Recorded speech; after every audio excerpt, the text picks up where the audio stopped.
As impressive as games on Android and iOS have become, the one thing that unites a casual and hardcore gamer, at the very least when it comes to their views on touchscreen controls, is that it's pretty rubbish unless you're playing games like Angry Birds or something similar to that. So the more dedicated gamers among us will probably be happy to lug around a gamepad, whereas the casual gamer might just be willing to put up with the lack of tactile feedback. Well, with the Falcon F4 by GameSir, that compromise might not need to be made anymore. The Falcon F4 is different from other controllers in that it's very portable. You don't need to install an app, nor does it need to be connected via Bluetooth, and you can get rid of recoil on shooters with this, and that's something I'll talk about later. This controller cost me 30 quid but can sometimes go for around 22 quid as long as you shop around. Also, I'll be giving this very unit away to one lucky subscriber, so if you're interested in finding out how well the F4 Falcon works and also want a chance to win one, keep watching.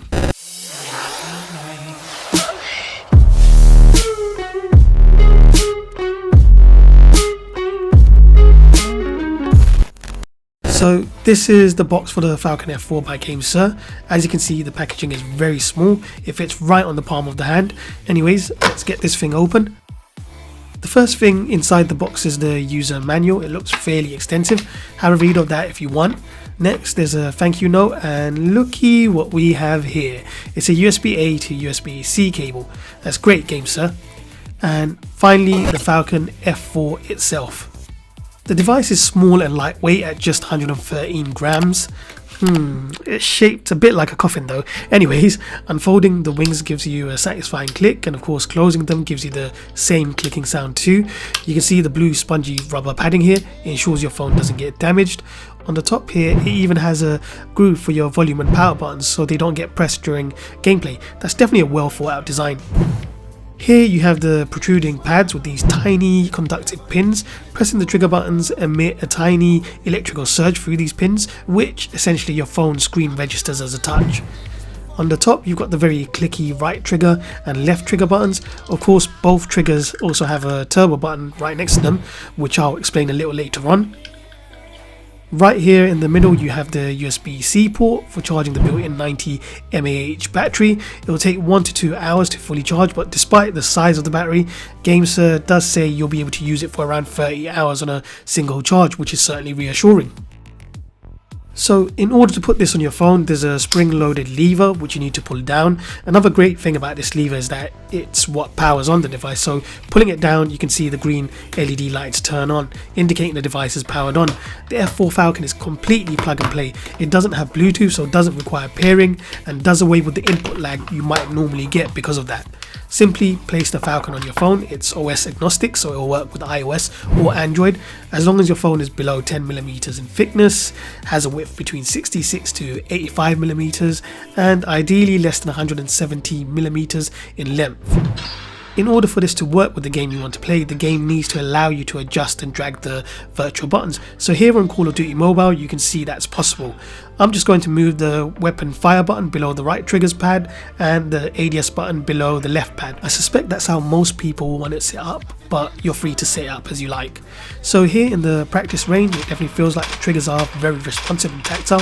It fits my Sony Xperia 1 very nicely, and to be honest, because of the narrow width of this phone, therefore Falcon feels very natural and comfortable in my hands straight away. But of course your experience may vary depending on the phone you use. As mentioned earlier, you have a turbo button beside each trigger. Pressing it once puts the device into 3 burst mode. A second press puts it into 6 burst mode.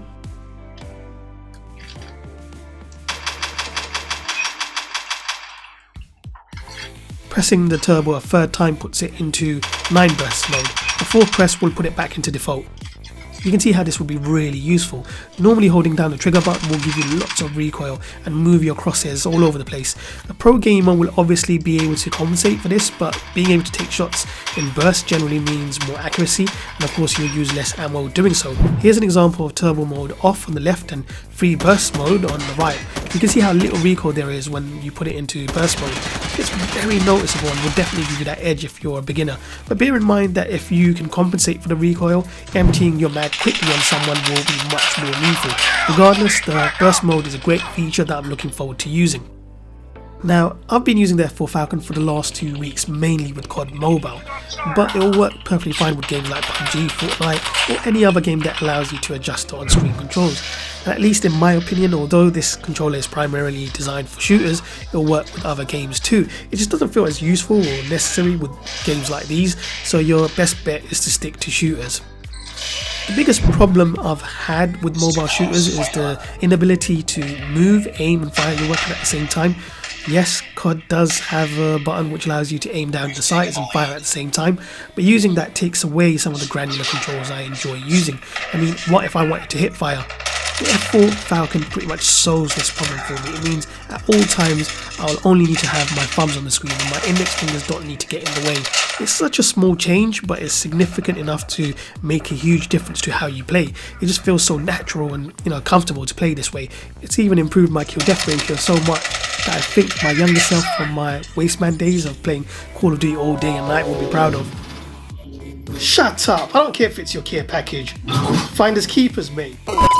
The F4 Falcon has been super fun for me, and the more I use it, the more I like it, but it hasn't been all hunky-dory.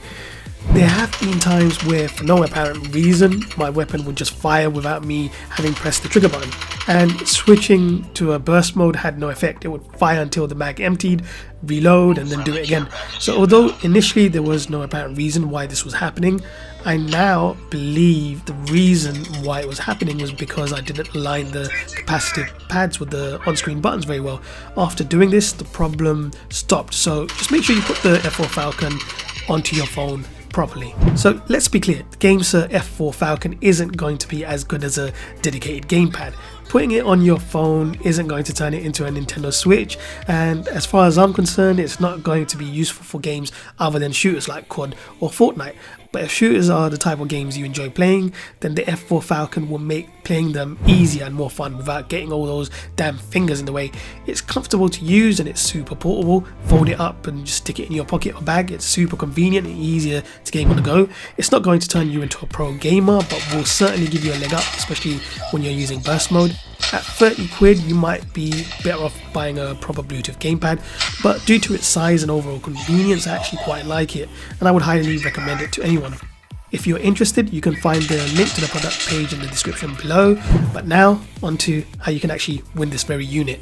So this competition is open to the whole world as long as you don't live somewhere remote where the postman can't reach you.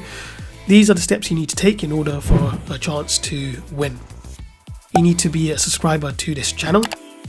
Leave a comment saying how many kills I got in total throughout the video. So during this review I was playing Call of Duty Mobile. Simply comment below stating the total number of kills I got through the whole review using the following format. If you think I got 10 kills, leave a comment which includes the text hashtag 10 kills. If you think I got 8 kills, include in your comment hashtag 8 kills. Remember, you can comment as many times as you want, but one person can only make one entry. Follow me on Twitter at TechnologyTonic, as that's where I'll be announcing the winner. The competition ends on the 3rd of January 2021, so no entries will be accepted after the 3rd of January. The winner will be announced the next day on the 4th of January 2021. The winner will have 2 weeks from the 4th of January to claim their prize, so that's the 17th of January. If the winner doesn't claim the prize by this time, they automatically forfeit, and then another random winner will be selected on the 18th of January, who will also be given the same 2 weeks period to claim, and so on. So good luck, stay safe, stay healthy, and speak to you guys soon. This has been Raju Rahman from Tectonic. Thanks for watching. If you enjoyed this video and it helped you, please subscribe and like. That would really help me out. And don't forget to check out these other videos too.